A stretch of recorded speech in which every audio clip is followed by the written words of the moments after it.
Chilling tales for dark nights.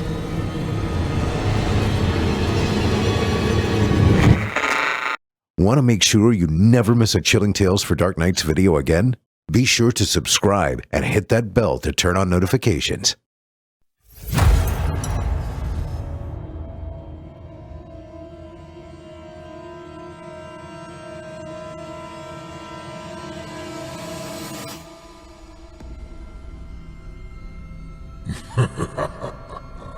Good evening. I'm storyteller Otis Jiry, and I ain't your grandfather. From where I'm from, we don't do bedtime stories. And if that's what you were expecting, you're in the wrong place. If it's terrifying tales you're after, well then, I've got just the thing. Get comfortable, settle in, turn off the lights, if you dare. Your night is about to get a whole lot darker. Who needs sleep anyway?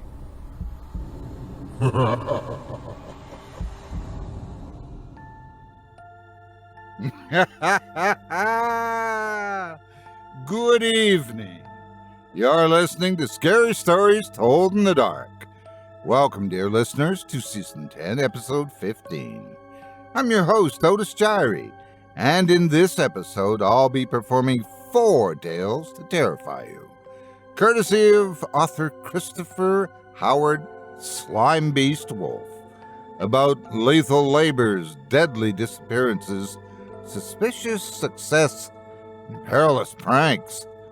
You're listening to the standard edition of tonight's program, which contains the first 2 spine-tingling stories.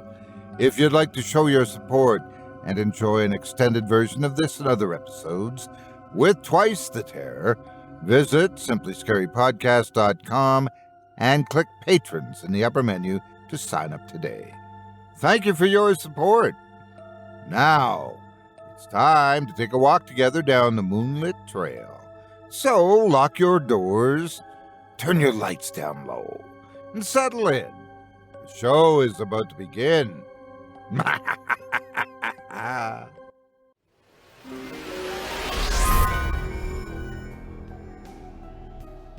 This episode of Scary Stories Told in the Dark is proudly brought to you by Mint Mobile. I've got some news for you, friend, and it's not a prank. It's about saving money with a new cellular plan while maintaining the same comfort of the phone number you now use. Meaning the only thing you have to navigate is how to use the money you've saved. Set off on the right foot towards financial responsibility with Mint Mobile cellular service. That's where Mint Mobile comes in. All plans come with unlimited talk and text, plus high-speed data delivered on the nation's largest 5G network. Mint Mobile offers premium wireless for just $15 a month. Also by going online only and eliminating the traditional cost of retail, Mint Mobile passes significant savings on to you. It gets even better. I was even able to use my own phone with any Mint Mobile plan and keep my same phone number along with all of my existing contacts. Not to mention, it's owned by star of heart and screen, Ryan Reynolds, who hails from my hometown. To get your new wireless plan for just $15 a month and get the plan shipped to your door for free, no waiting in long lines at a cellular store, go to mintmobile.com/dark. That's mintmobile.com/dark. Cut your wireless bill to $15 a month at mintmobile.com/dark.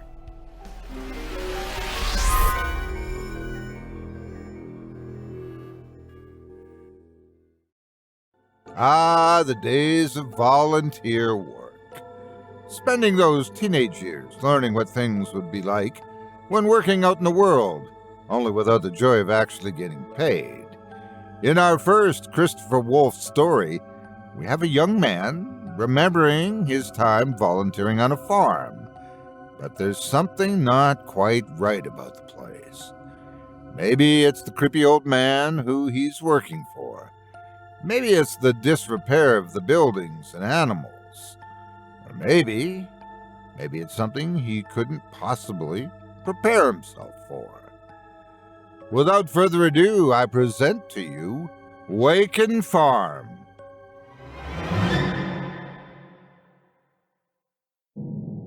I met the old man at a Bojangles restaurant. I was about 16 at the time and had just dropped out of high school with my parents' blessing. It wasn't the sort of place where you'd learn much of anything, aside from how to take a punch, that is. That was a period in my life where I had no actual idea what I was going to do with myself. School had been a placeholder that took up most of my time, and the sudden freedom was more scary than relieving. I knew I was supposed to be accomplishing something, but other than sketching out doodles and writing half-baked stories, I had no real plans. As usual, my mom ended up planning for me. She decided that I was going to volunteer somewhere and help others while getting some sort of experience that might lead me down the path to a career. That was how I ended up sitting across from the old man in a corner booth at Bojangles. I had ordered fries and a drink while I waited for him, and he showed up when I was about halfway through the poor excuse for lunch. Mom had dropped me off to talk with him while she ran some errands. I didn't really want to go to the farm. I had no interest in manual labor, and I secretly dreaded the idea I'd have to kill or butcher livestock. I convinced myself that one of the other volunteer opportunities, if you can call them that, would pan out, and I'd never have to meet the farmer. In my defense, the charity call center was full of middle-aged, sweaty people who seemed desperate for conversation, and the nursing home outright stank. It didn't help that one of the old ladies called me Jessup and tried to grab me from her wheelchair. So yeah, nothing had worked out, and I had to wait for the old man. He started talking about a bunch of feel-good, old-timey American stuff I can't fully recall. Stuff about hard day's work and how I'd find my reward in natural Christian living. I just nodded and kept eating. I knew I didn't have anything remotely interesting to say to this guy. When he went into how he'd served overseas and how you had to get out of the way of the cannons or they'd take your head clean off, I basically tuned him out. I didn't really stop to think about the situation I was in until he reached across the table with a gnarly old finger to draw the french fries away from me. He pulled them to the center of the table and just kept talking. He decided I should stop eating and pay attention, and that was how he decided to go about it. In my teen years, I was basically a doormat. I didn't know how to say no properly, and I had no idea how to stick up for myself. The only reason I'd gotten out of school was that I'd been choked until I blacked out, and it put enough fear into my parents. I knew I didn't want to volunteer at other places, and I mentioned that, but again, instead of just saying no, I'd gone with, let's see what the next one's like. The old man, the farmer, creeped me out. I guess I should call him Farmer Waken by this point. I'm realizing now that I should have told you this name sooner, but since he didn't tell me that day, I kind of felt natural just referring to him as I'd thought of him then. The old man. He was the poster boy for that term. He was short, much shorter than me, even though I was still growing. Conversely, I guess he was shrinking. His limbs were rail thin and he was bow-legged. An absence of teeth in his face made his mouth pucker inward, and his sunken eyes were a milky white behind his thin-rimmed glasses. The outfit was straight out of a rustic painting or something. Blue overalls, red striped shirt, blue cap, brown boots covered in what I hope was mud. At the end of his rambling spiel, I told him I'd think about the offer. He'd put an ad in the paper looking for young people to help in the farm, and in return, they'd learn any number of invaluable skills. He didn't happen to write exactly what that might be. Apparently, something was lost in translation. At least that's what I thought at first. Within days, my mom was planning again. This time, she was plotting our trip out to Waken Farm. I was confused, completely taken by surprise when she casually mentioned the trip. I'd honestly put Waken Farm out of my head. I hadn't given a second thought the second I left that restaurant. When I expressed this to her, Mom said she'd called several times to discuss the preparations and that he'd said I'd agreed to help out. Of course, as you and I both know, I'd done no such thing, and I told her that in no uncertain terms. I may have been a bit spineless, but I wasn't going to let some old, rude weirdo lie about me like that. But yeah, she talked me into it. She insisted that I must have misspoken, or at least he must have misheard. Now he had his heart set on me coming back to check out the farm. No one else had apparently responded to the ad, go figure, and Farmer Waken would have nobody to help keep things running until he could hire some people on where the ad had failed. Trust me, I mentioned the fact that I wasn't happy about doing free hard labor for him, repeatedly. The farm was, as you'd expect, far beyond the reach of modern civilization. My family already lived out in the country, so when I say this was the boondocks, I mean this was really out there. The only way we knew where to stop amidst the infinite landscape of ravaged farmland was by spotting the old wrought iron gateway arching over the correct dirty path. Sheet metal haphazardly cut into jagged letters read Waken Farm. The red paint on the name had peeled away so much over the years that it was barely noticeable as we bumped over the rocks and potholes of the path. Even then, the dust we kicked up was nearly enough to obscure it. Mom said the place was beautiful, but I knew she was just trying to make me feel better about the whole thing. It was a dust bowl. Any square patches of crops, mostly corn, were stunted, withered, and brownish. As we drove down the awkward curving path, I could see a haphazard wire fence containing a handful of underfed cattle. I was already starting to feel that dread in the pit of my stomach again. This time it wasn't over the idea of slaughtering cows. It was just the look of them. I couldn't, in good conscience, ignore the fact that they seemed to be starving. A large red barn, worn like the sign out front, stood at one side of the cattle pen. It was open to the elements, its doors off their hinges, and leaning against the facade. Everything seemed to be in a sorry state, and all at once I realized the worst thing of all. I was the one who was expected to fix it. We finally pulled to a stop at a crooked little house at the tree line. We passed some pigs, a chicken coop, a broken-down tractor, and a few other landmarks. They were all in the same state of repair.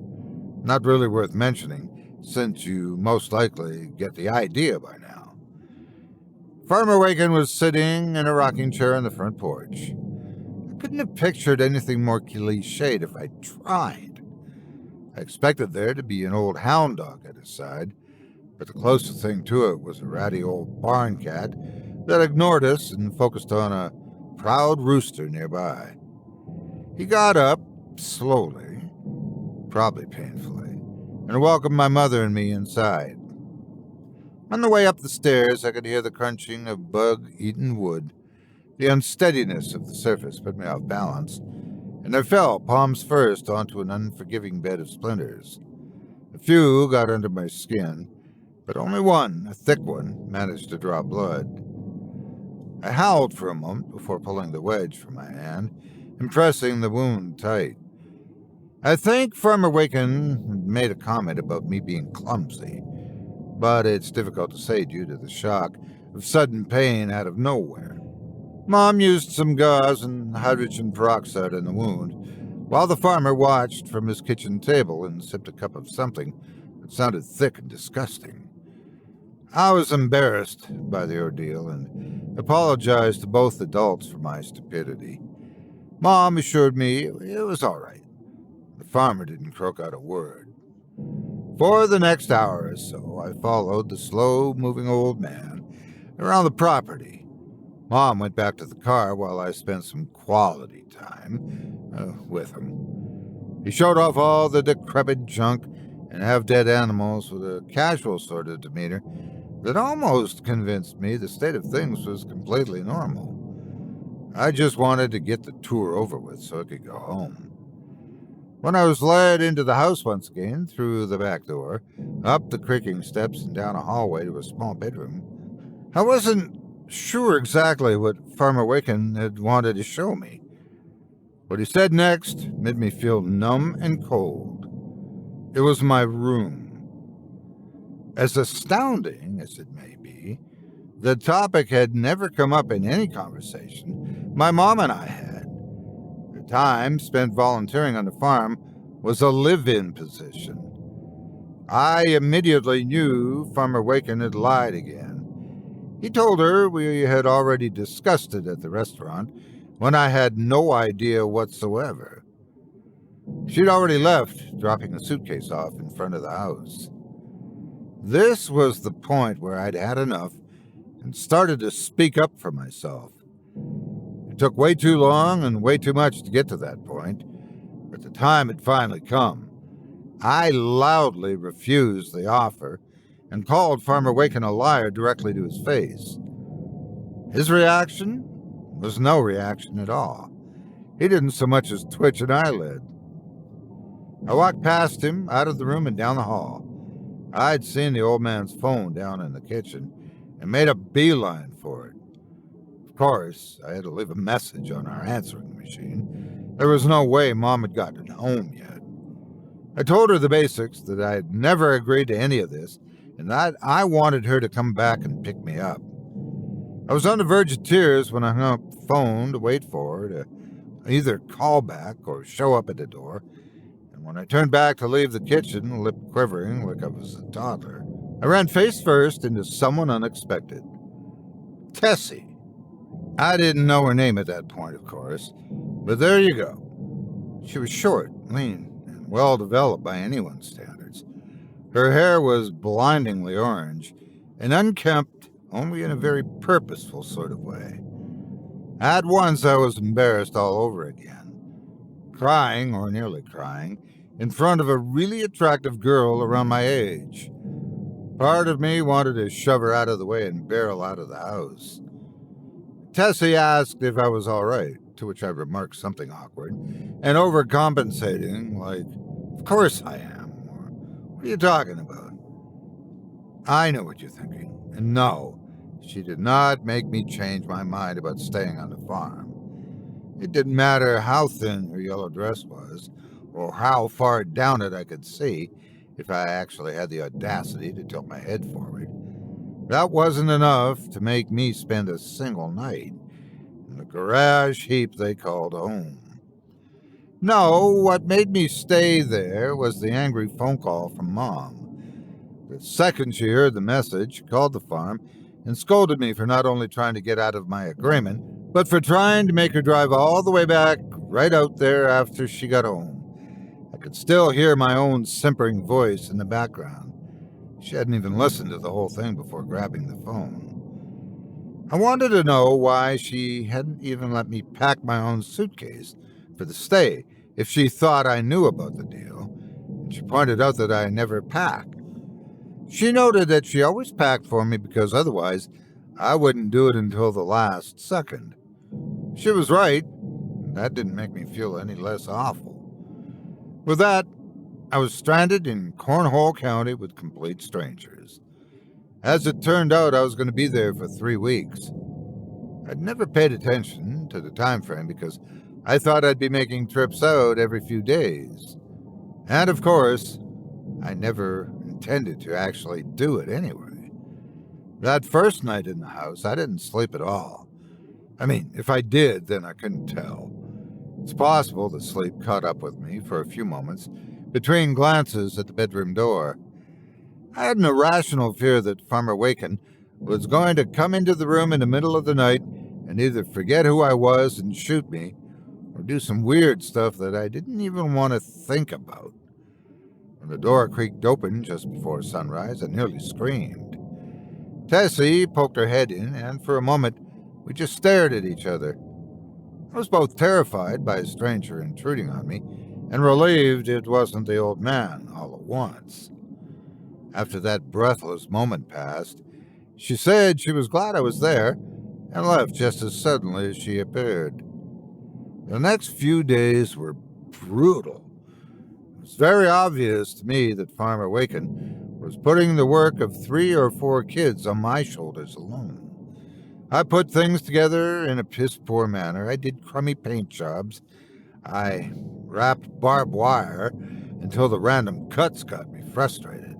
It didn't take me long to figure out I only had to work on the things Farmer Waken would be able to see. I didn't care if everything fell apart on him.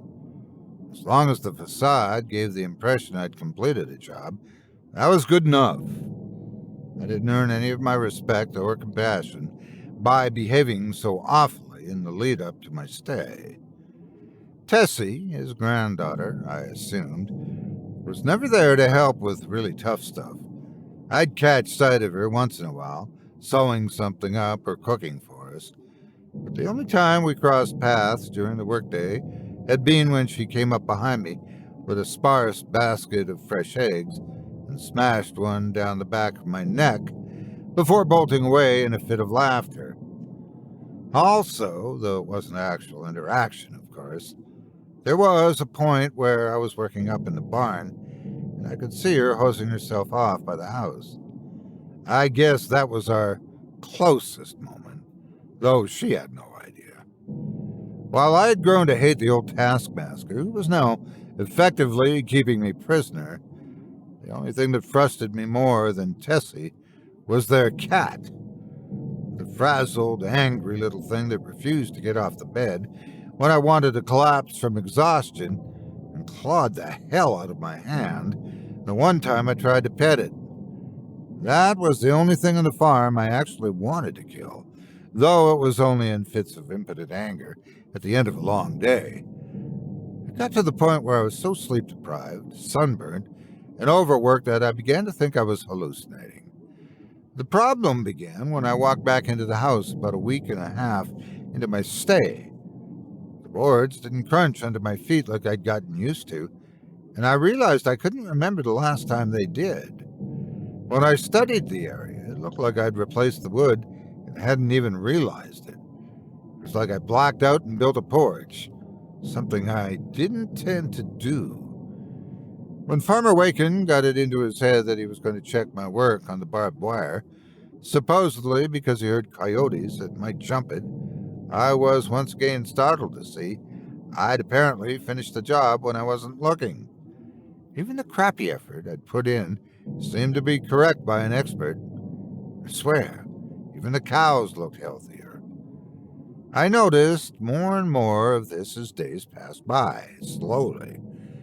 For another example, the tractor I'd fruitlessly toiled away on with no idea what I was doing looked almost shiny and new. It was as if I'd gone out and stolen one to replace the rusted heap that slit my forearm and likely gave me tetanus when I reached in too far. Things were generally getting better, and it was disquieting. Even the cat was groomed and filled out as if it suddenly realized it was supposed to lick its fur and eat cat food instead of fighting with chickens and losing. It dawned on me that Tessie, and even Farmer Waken himself, might have been going around and cleaning up after me. One or both of them could have been redoing all my work the proper way. But when? The old man only left the house to feed livestock and do the least taxing chores, and though Tessie woke up before me and went to bed after I did, she was small-framed and slight, despite any rambunctious spirit in her. Plus, I would have heard either of them working during the night. Even after I stopped worrying as much about night visitors, I remained a light sleeper due to being on edge. I would have noticed hammering, especially on the porch, right below my room. I couldn't square it up in my head, so I decided either I was forgetting things due to exhaustion, or there was some sort of trick being pulled on me. Knowing what a coot Farmer Waken was, I would never have put it past him to have someone doing all of this just to teach me some outdated, foolish lesson or something. For all I knew, he posted Tessie at my door while he had the quietest group of migrant workers fixing things up in the brief moments I passed out completely.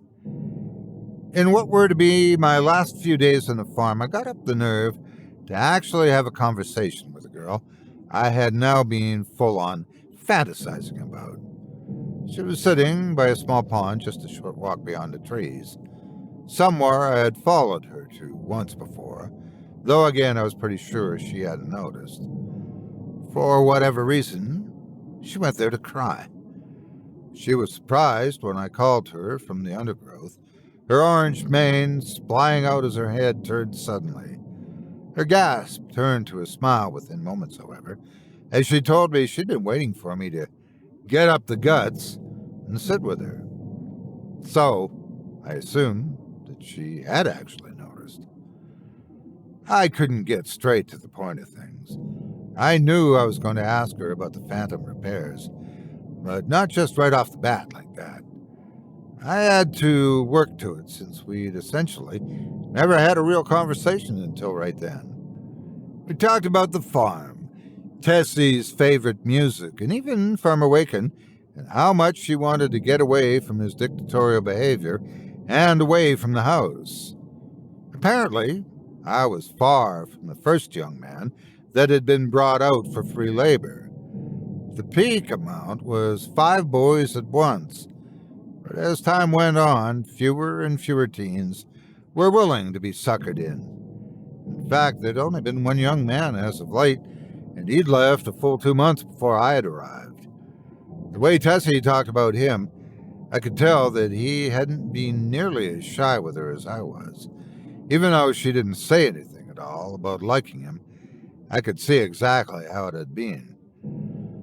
I was about to approach the subject of repairs I hadn't done, knowing full well I was about to sound like a lunatic, an idiot, or both, when Tessie said something I didn't expect. She called me cute. I wasn't someone who considered myself anything of the sort, not by any means. I'd just drawn in a breath to begin debating the issue with her, when Tessie took my hand and placed it on her knee. To be completely honest, I wasn't the most experienced teenager, so while I had a general idea of what to expect, I had little to no idea what I was supposed to be doing. One sudden interruption followed the other as rustling came from the woods toward the house. Farmer Waken, of course.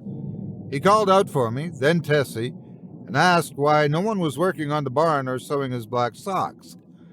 Tessie threw my hand off like it was a tarantula and whispered for me to get the hell out of there. She sounded angry, as if I'd been the problem to begin with. I got up and moved into some reeds by the lake and then pushed further into the trees. The last thing I saw before I worked my way back around to the house was Farmer Waken hobbling up to Tessie as she stood to her feet. She cast a quick look in my direction, but didn't seem to see where I'd gone. For all she knew, I'd run off like a frightened rabbit. Farmer Waken spent a few moments scolding her, while she shook her head and pouted at him. I couldn't hear their words, but the tone and body language were clear. Then, they kissed. Not like grandfather and granddaughter should. Not even remotely like it. When I did circle back to the house, I was immediately on the phone again. Now I'd called home multiple times over the 3 weeks I'd been there. But I'd never tried to argue with my mother about the situation again. I knew better than that. However, this time, I explained everything to the answering machine in detail. Something weird was going on. Farmer Waken and his daughter were beyond friendly with each other, And if she didn't come get me, I was going to start walking home, even if I dropped dead on the way. I didn't care if I was being obnoxious or threatening at that point. As far as I was concerned, she deserved it for pawning me off on these freaks just so she could have me out of the house for a while. I should have expected it by this point. Just like the last time, I made a frantic call to Mommy. I turned around to see an all too familiar orange mop standing in the kitchen doorway. I wasn't sure if Tessie had heard the whole thing, but even so, she had to suspect exactly what I was doing. Luckily, Farmer Waken would take a bit longer to make his way back from the pond. At first, Tessie asked how my mom was doing. It was in the sort of sing-song way you talk to someone when you're trying too hard to sound like you aren't mad. I'd heard that before. I explained that I was just calling home, like usual, and I'm sure I sounded like I was trying too hard as well. Tessie brushed past me. She was utterly cold to me now. She walked to the counter and started chopping carrots with a kitchen knife that was entirely too large and unsuitable for the task. I heard footsteps as Farmer Waken walked into the house, but instead of coming to the kitchen, I heard him stop out by the front door. Everything was eerily silent for minutes on end as I stood in the kitchen doorway. When I would look back at Tessie, she was still chopping away, paying no attention to me at all. In my gut, deep inside me, I knew that things were about to go very, very wrong. It was the same feeling I'd get between the claps of thunder during a really bad storm. The next shoe was going to drop, and it was unavoidable. I looked down at my hands. I don't know why. I studied the scratches, the cuts, all the battle wounds I'd collected during my stay on the farm. I looked them over in that moment, and suddenly, a single thought came crystal clear in my mind. Everything that had miraculously repaired itself, from the porch to the tractor and even the cat, they'd all cut me open. I was there to fix things up, but not in the way I'd expected. I was there to plead. I was feeding Waken Farm. Farmer Waken called from the other room, even though it was only one word. It still carried enough weight to crush the air out of my lungs the second I heard it. Well? I spun in place, nearly tripped over my shoes, as Tessie herself whirled around and leaped at me, knife drawn above her head. The instant her grandfather spoke, presumably to ask her if she'd done what came next, she let out an ear-splitting shriek that I couldn't define as the sound of rage or pain. We rolled to the floor, and Tessie thrust the knife down at me. I wasn't able to block her or grab her arms or anything of the sort. All I could do was pull her down with me and hope she missed. At first, she was insane, maddened by the impossible mix of determination and uncertainty. All at once, she was on top of me, straddling my stomach, and I lay sprawled out and helpless, knife dangling over my heart in small, shaking hands.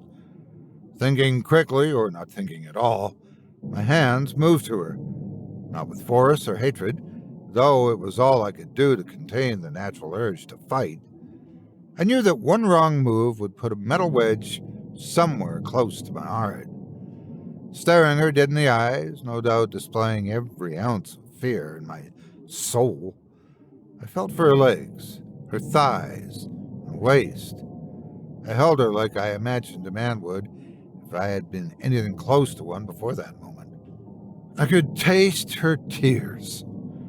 She softened. Her hands wavered. I sat up incredibly slowly, never breaking from her eyes that were now nearly as red as her hair. She still had the knife in her hands, but now it seemed to have nowhere to go. When I heard the old man's footsteps, much closer now, I moved quickly once more, all but forgetting Tessie. I rolled to avoid whatever Farmer Waken was about to do now, that his granddaughter had faltered. A gunshot echoed through the house. creating a deafening echo in the small kitchen.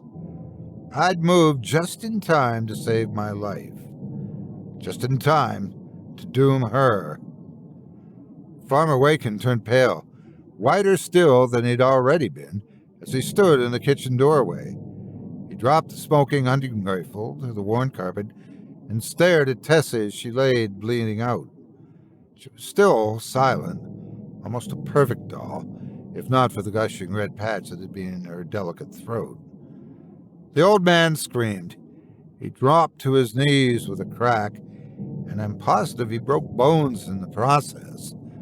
He gathered Tessie up in his arms and howled like a wounded beast, through gasps and wheezes. I got to my feet and backed out of the kitchen. I was shocked beyond measure, to the point I didn't even think to pick up or move the gun. Farmer Waken rocked Tessie in his arms and begged her not to go. Not after all this time. Not after more than 50 years. I watched as Tessie's blood pooled on the kitchen floor, moving between the tiles and spreading quickly from wall to wall. I watched the cabinets pop and creak as their doors straightened, their hinges tightened, and they took on a new shine. The electric hum of the refrigerator became quieter and quieter as its paint brightened and its handles grew out small fractals of new chrome. The wallpaper came to life with vibrant color, and the ceiling lamp shone brighter than I could stand to look at. 50 years? Waken Farm, a vampiric plot of land in the middle of nowhere. A strange, ghoulish blight on an otherwise unremarkable countryside.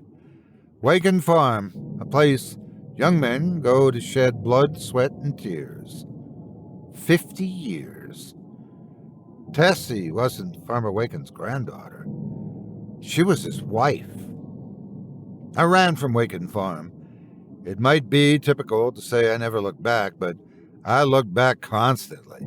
I checked to see if the old man was following me at every opportunity, even after I reached the end of the dirt path and knew there was no way his crippled legs could bring him that far.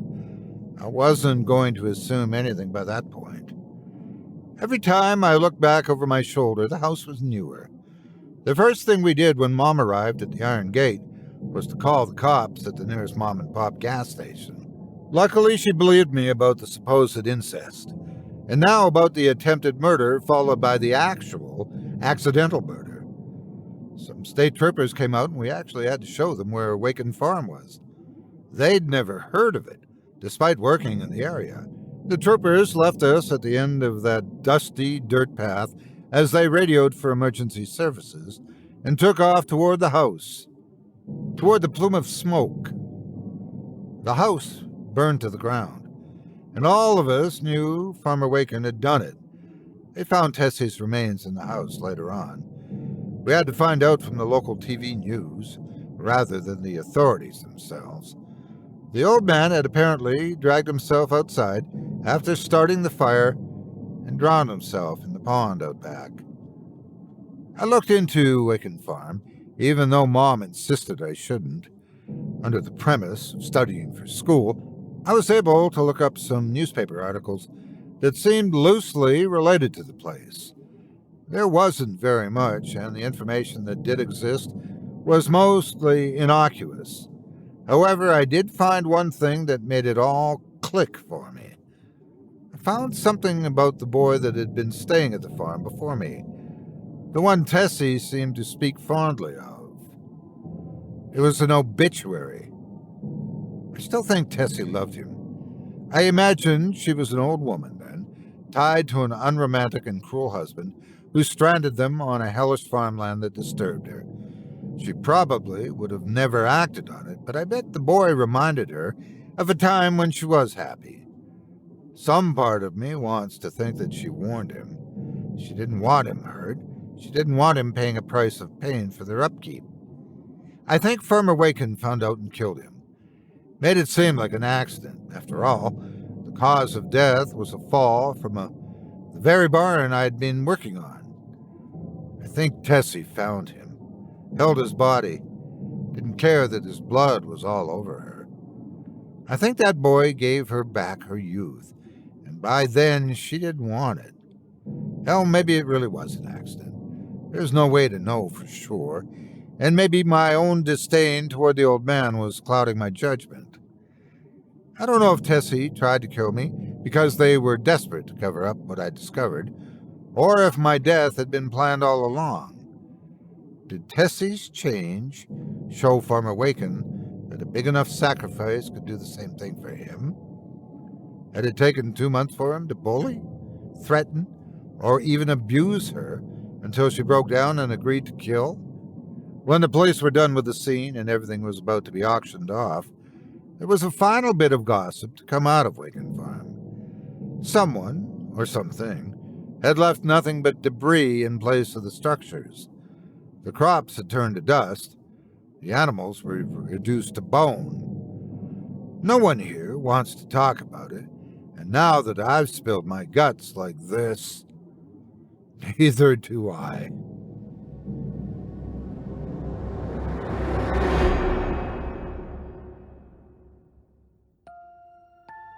I hope you enjoyed Waken Farm by Christopher Slimebeast Wolf, as performed by yours truly.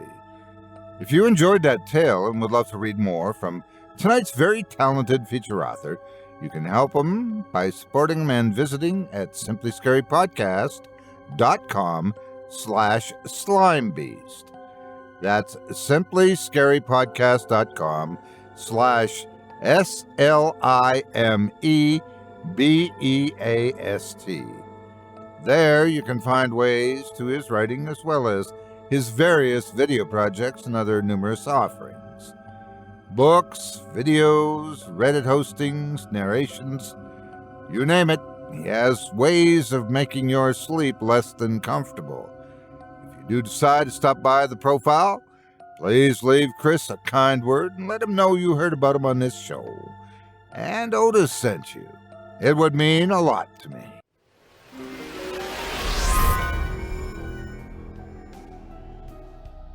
This episode of Scary Stories Told in the Dark is proudly brought to you by Mint Mobile Phone Service.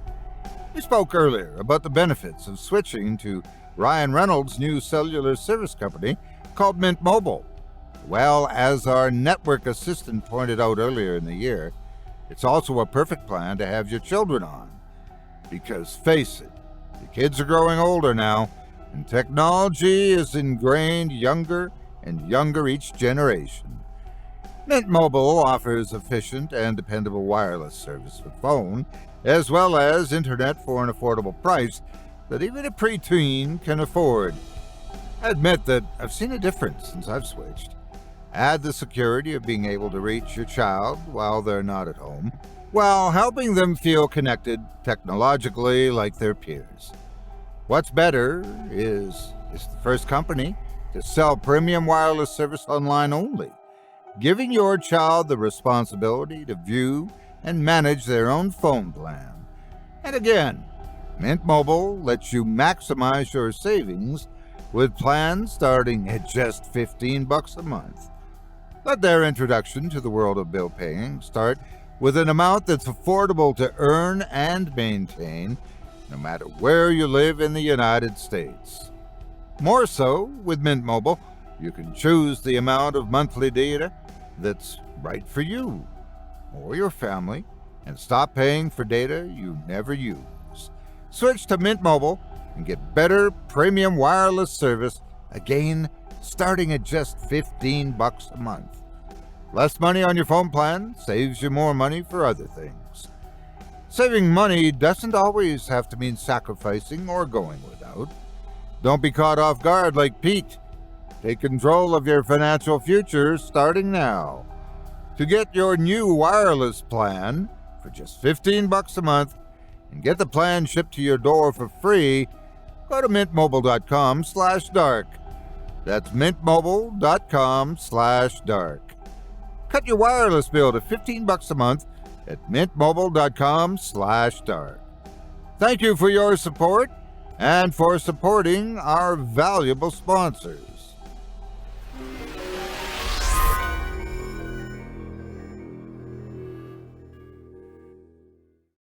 Thanks again for your support of this program and of tonight's featured author. It's sort of a shame. In the right hands, that kind of farm wouldn't be a curse but a blessing. Just imagine, with just a handful of pigs and a few rejuvenations, you could have bacon for years from the same animals. No chance they would ever get tired of letting you have it either. Sometimes, though, there are those in a small town who aren't hermits, but are genuinely well-known and beloved figures of great repute. What happens, then, when one of those people goes missing with no sign of what happened? Well, when a ragtag search party takes it upon themselves to go looking, as one does in our second Chris Wolf story, maybe it would have been best if they had just left well enough alone. Without further ado, I present to you Local Legend.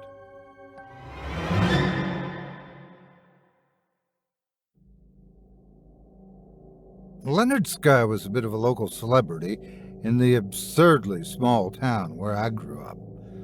Hunter, survivalist, general man's man. Leonard was both respected and feared. You would never catch him wearing anything other than jeans, a t-shirt, and flannel. The silver ring that hung on a string around his neck drove everyone crazy with gossip. Had he been secretly married in another town over? Did it belong to his sainted mother, who died in childbirth? Some more whimsical residents suspected he had a vision somewhere in the deep forest, and the jewelry was for his future soulmate. The area spinsters were crazy about him, behaving like a human conveyor belt of baked goods delivered routinely to his door. Pies, cakes, even the occasional loaf of banana bread from Old Lady Guthrie. Some were clearly too old for him, others were awkwardly young. At the end of the day, none of them seemed to be a good fit, and he remained a bachelor. When the local Cub Scout troop wanted to spend a night in the woods and do some real camping, Leonard was the first guy to call. The den mothers swooned as he ordered the kids into some wooded property, keeping them in a regimented and obedient line. Some of the kids were horrified when he killed a rabbit and served it to them over a campfire that night, but most thought it was awesome. So, as you can imagine, losing a local hero like Leonard came as a big shock to the community. One day he went out bear hunting. The next, he didn't return. Day 2, day 3, and 4. No sign of Leonard Sky. His home remained locked, hunting magazines piled up in his mailbox. I was there where they held Leonard's funeral. His body was never found. The grizzled old man insisted the bears had eaten him whole. The teary-eyed girls insisted it couldn't be true. Still, we buried an empty coffin in a county-owned park beneath the tree, almost as huge and hardy as the man's legacy. Leonard's absence was felt in almost every aspect of small-town life. Froggy's General Store kept stocking his favorite beer for months after he was gone, even though no one else could stomach it. The Riverview Diner had a reserved table for him, and the last ketchup bottle to use stood there, untouched and half full for a year or more. If I recall correctly, a trucker who was passing through sat himself down when the diner was busy and desecrated the monument for his cheeseburger and onion rings. No one was more affected by the disappearance than my boss, Waylon Faircloth. He owned a gun shop smack dab in the heart of town, and I'd taken a job there with the hope of using his gun range to try out every weapon I could get my hands on. As it turned out, however, Waylon was incredibly strict, and I ended up doing nothing but cleaning, stocking, and handling customers when the boss was otherwise engaged. I focused my discontent by wondering which would take over first, his broom of a mustache or his embarrassing amount of ear hair. Wayland had been a star football player in high school. They called him Wayland, and would egg him on whenever he physically accosted rival mascots on the field. When I met him, though, he was an older man with a pronounced limp and a cane that unscrewed to reveal a wicked skinning knife. He inherited the gun shop from his father, who'd gotten it from his father, and so on. I think that even if he hadn't been injured during a game, Wayland would still not have been able to escape that town and his heritage. The back office of the gun shop was like a shrine to Leonard Sky. Newspaper clippings, photos of the forest where he disappeared, articles about strange animal sightings in the area. It was a wall of crazy, and I was honestly surprised there were no thumbtacks or strings connecting the straps together in a conspiracy chart. Whoa, is this about Mr. Sky? I stupidly asked when I first saw the wall. Wayland looked up from his shabby, bug-eaten wooden desk. Oh, yep. Tell me, kid, a man like that, best hunter I ever saw, lived and breathed wilderness. How the hell does someone like that let a brown bear get the best of him? Don't make sense. I nodded, half agreeing with him, half concerned with upsetting an elder, and half worried I might get fired if I didn't believe him. Doesn't make sense, I repeated. It was Lee that suggested looking for Leonard's remains. Lee was a beast of a girl, 6 foot plus, strong as an ox. Many years after Wayland was the talk of the school, Lee rose to fame as an aggressive and unforgiving volleyball champion. She too had a fall from grace that prevented her from pursuing a career in sports, but her handicap was a blonde cheerleader named Maribel and the bitchy classmates who spread a compromising photo of them in the locker room after a game. Mr. Faircloth is like Leonard Sky's #1 fan, I'd mentioned. Lee and I were watching college football over a pizza. 2 20-somethings with our ankles caught in the bear trap of a small-town purgatory. Did they ever organize a search party or what? She asked. I don't know. I folded a slice of pizza and stuffed my face. Cops around here are lazy as shit, Lee mused. Remember a while back when that lady got killed up the highway? Family came by to leave a wreath on the spot, and they found her purse in a sticker bush. Police ain't even looking for shit. Drunk and partially stoned, the two of us hatched a plan. The next day, we approached Wayland and floated the idea of going out to where Leonard disappeared and seeing what we could find. It had been so long at that point that we could realistically expect to find bones or tattered cloth at most. Maybe we could spot the ring if we had eagle eyes and the sunlight caught it just right. To say Wayland was a fan of the idea would be an understatement. He already had maps prepared. An almost gleeful glint shone in his otherwise cloudy eyes as he started pulling out guns and provisions. Lee and I exchanged a smirk. Wayland had been quietly living for this moment, and no one even thought to ask. Our silly little hunting party would have been fine with 3 people. When the bell above the front door of the shop rang, we were all prepared to ignore the customer just to get out there. Still, Wayland's better judgment took over, and he gestured for me to go see who was there. Colt, the loon who claimed to be part Native American, part Mexican, and more depending on who he happened to be talking to at the time. His family history was too much of a crisscrossing mess to make heads or tails of his claims. He came into the shop now and then, mostly to browse, and start arguments about politics, never to buy anything. Sorry, Colt, we're about to go do some stuff, I said, poking my head out the office door. Colt! Wayland shouted suddenly. He pushed past me and waved for the wiry, underfed non-customer to join us. "You're a native. We could use a tracker." I gritted my teeth and felt my eyebrows raise in response to Waylon's blunt statement. Colt, however, just seemed happy to be included and quickly asked what we were up to. I guess he really just wanted to fit in with people. And for the next hour or so, Waylon drew up plans, issued orders, and then took them all back when problems became apparent. By the 5th or 6th draft, we had a solid course of action. Waylon would administrate, naturally, since he was, as he put it, crippled up like an old dog. I'd be his arms and legs. I'd carry provisions and gear. Lee was more than capable of clearing brush and removing hazards. If we came across a rabid raccoon, she'd take a rock to its head in an instant.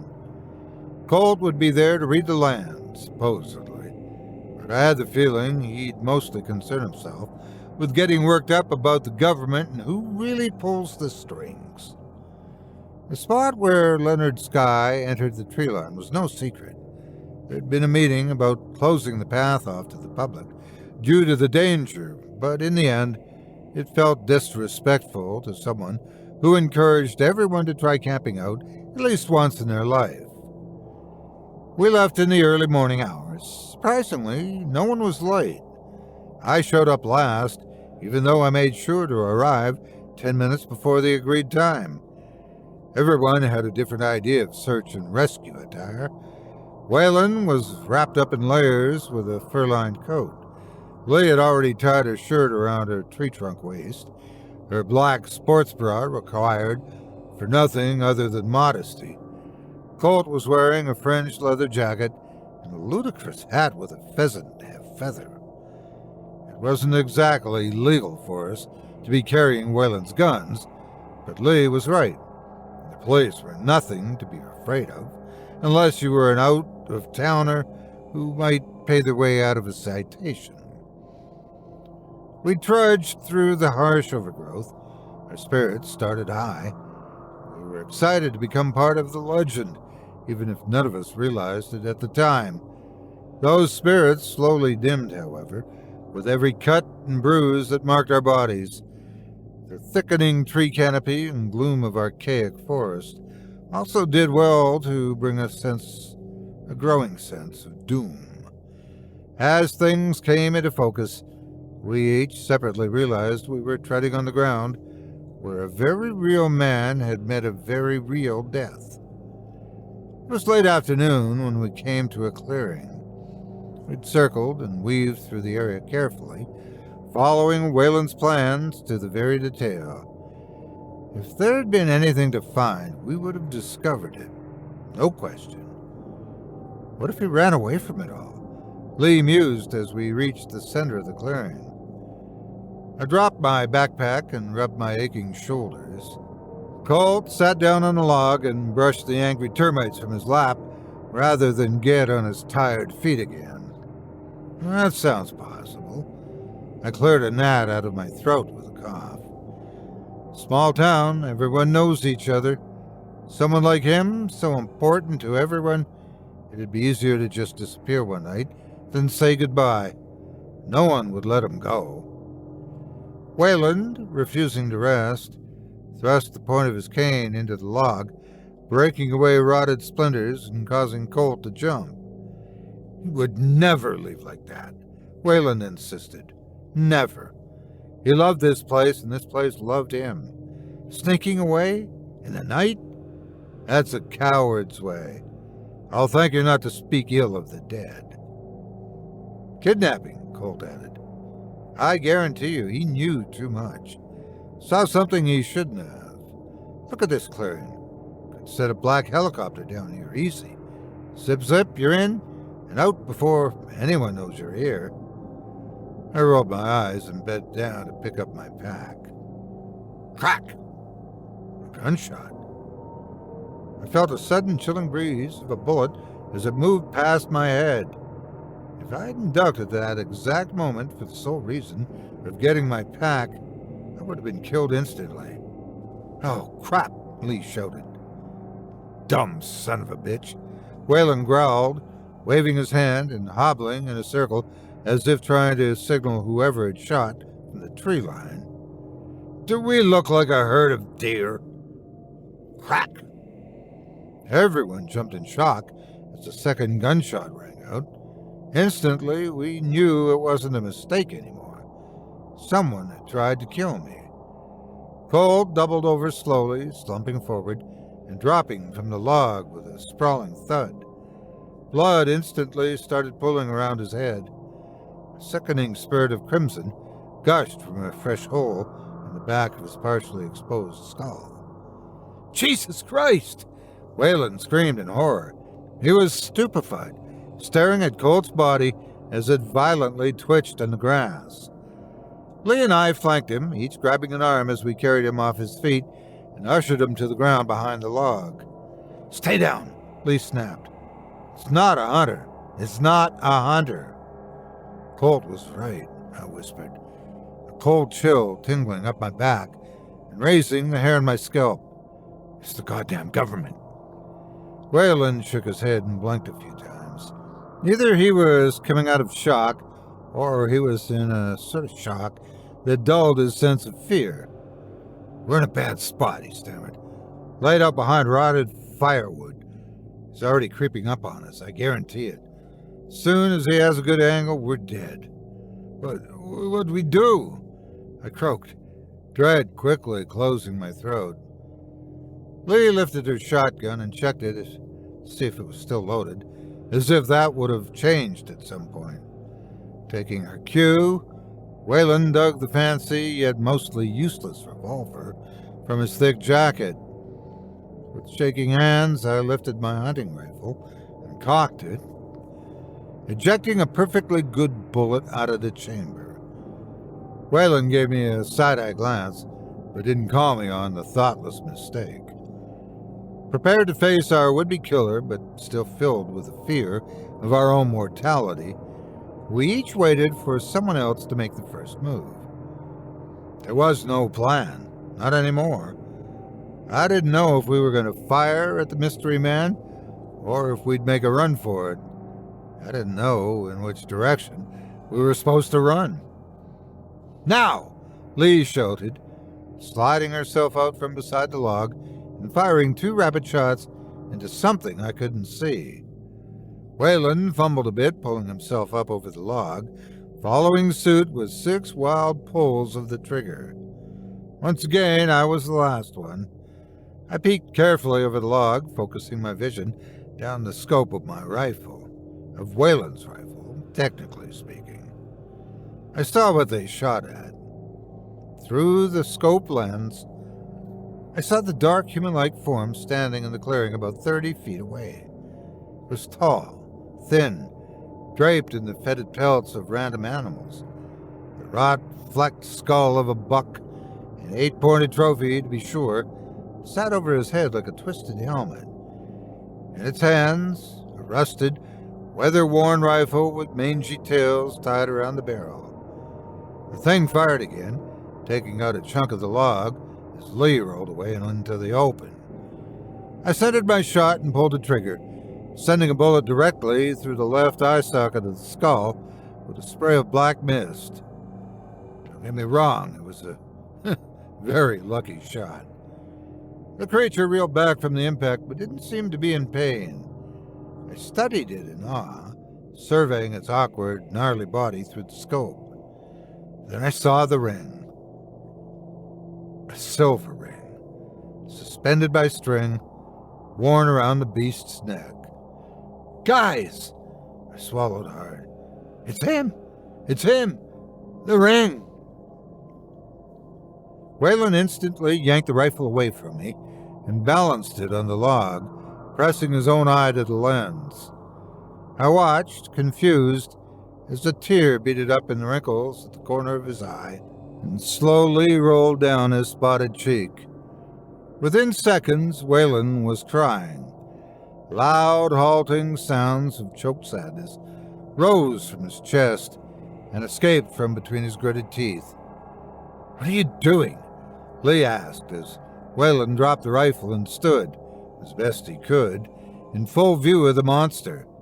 "Get down," I insisted, tugging at his pant leg, only to be weakly kicked away. Waylon sat over the log, pushing himself to the other side, then wobbled toward the creature, leaning on his unsteady cane that was digging into the soil. Lee and I could only watch as the creature once again leveled its weapon, this time taking aim at the old man's face. Waylon reached into his coat, pulling something from behind his collar. I caught a glimpse of the object Waylon held as the light danced across it. A ring. A second silver ring on a necklace. The creature stood stock still. It didn't move an inch. Didn't lower its gun. "Lenny!" Waylon called out, the voice racked with grief. "My God, Lenny, what happened to you?" The monster, Leonard Sky, dropped its long, lean arms to its side as Waylon came close and threw his arms around it. I couldn't hear properly at that distance, but I really think Waylon apologized for not looking for him sooner. I think, looking back on it, that he was always afraid of what he'd find, though no one would have expected this. The creature raised a hand to the old man's head, and a slow, thoughtful motion stroked his hair. Lee and I jumped as Waylon pulled the skinning knife from his cane. He thrust it into the creature's gut and pulled upward, spilling its dead insides on the ground. There was a piercing cry of pain, but it came from Waylon. The creature threw Waylon aside with tremendous strength, sending him flying into a cluster of half-buried stones with a crack. It stepped forward, raising its gun again, only to collapse under its own weight, its soiled feet tied up in its own entrails. In moments, the thing was motionless, dead. As Lee and I gathered the courage to approach, guns at the ready, we discovered nothing more than a pile of exposed meat and bone. I hate funerals. Leonard Sky's ceremony seemed like ages ago, the distant past. In retrospect, it was easier to bury a coffin with no one in it. Waylon and Colt were a different story. We had to tell everyone. They got into a physical fight over Colt's conspiracy theories. Waylon shot him in the chaos. The recoil from the gunshot toppled Waylon, who was always so unsure on his feet, causing him to smack his head on a rock. That was the best two scared dumbasses could think of on the way back to town. It really felt bad, lying to their families, tarnishing the reputations of dead men. But then again, reputations didn't do much for Leonard Sky in the end. The man everyone loved, the man who loved someone he could never admit to. At least someone knows the truth. The legend will live forever, but the man is finally at rest.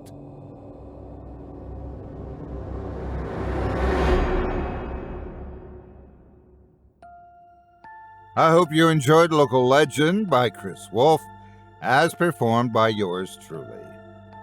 If you enjoyed what you've heard tonight, I'd like to remind you one last time that tonight's featured author can be found by visiting our website. Just visit simplyscarypodcast.com/Slimebeast. That's simplyscarypodcast.com/SLIMEBEAST.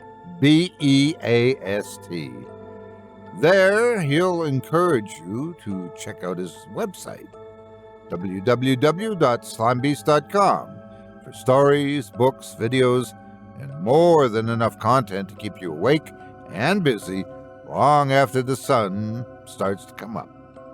As a reminder, if you decide to give any of this talented author's stories a read, please consider leaving him a quality review and a kind word, or a thoughtful public comment and an upvote, and be sure to let him know you heard about him on this program and that Otis sent you. It means more to me than you can imagine, and I'm pretty sure Chris would very much appreciate it as well. Thanks again for your support of this show and of tonight's featured author. Now, before we go, I'd also like to take a moment to thank you personally for joining me for this episode of Scary Stories Told in the Dark. If you enjoyed what you've heard on today's program, please take a moment to stop by our iTunes page or wherever else you listen to your favorite podcasts and leave us a 5-star review and a kind word. It makes a huge difference and would mean a lot to us. If you'd like to hear a premium extended edition of tonight's and all of our other episodes featuring Twice the Terror, visit simplyscarypodcast.com today and click the Patrons link in the menu at the top of the screen. You'll find yourself at chillingtalesfordarknights.com, where you can purchase season passes for this podcast and our other quality storytelling programs. Or become a patron for as little as $5 per month and get access to our entire audio archive dating back to 2012, all of it ad-free.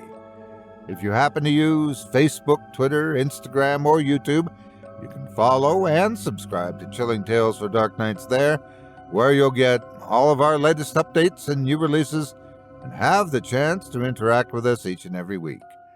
You can subscribe to me on YouTube as well, at the Otis Jiry channel, where you'll find releases of my series, Horror Storytime, dating back to 2014. And you can find me on Facebook, Twitter, and Instagram too. Just search for Otis Jiry. Until next week, stay spooky and get some sleep, if you can.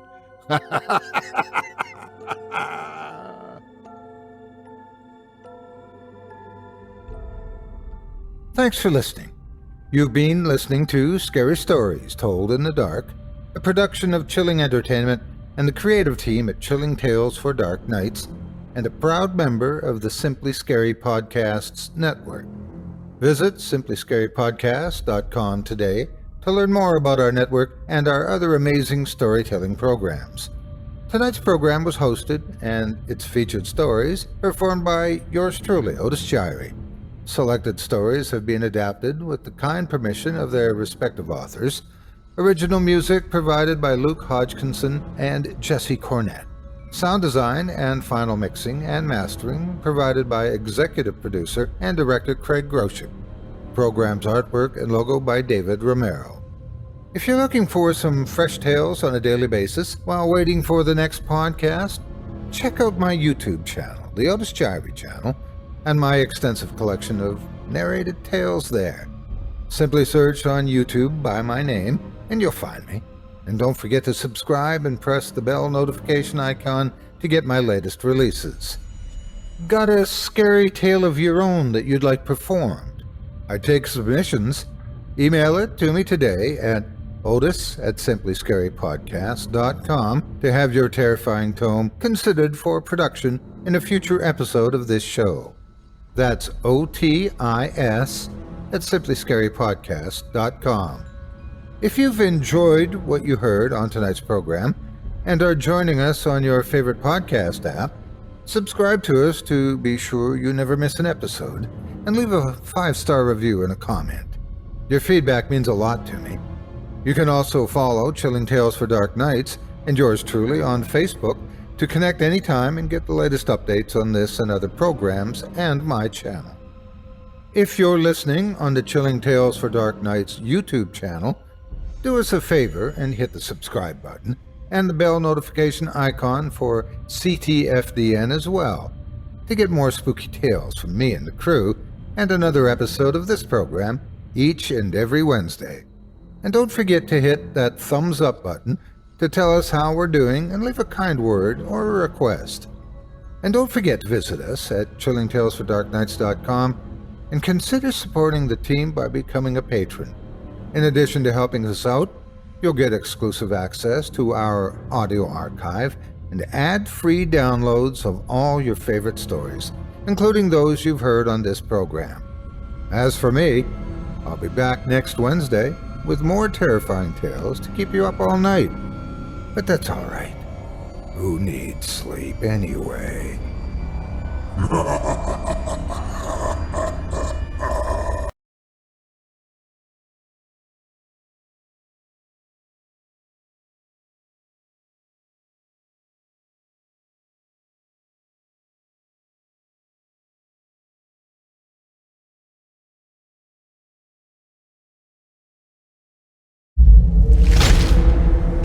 tales for dark nights.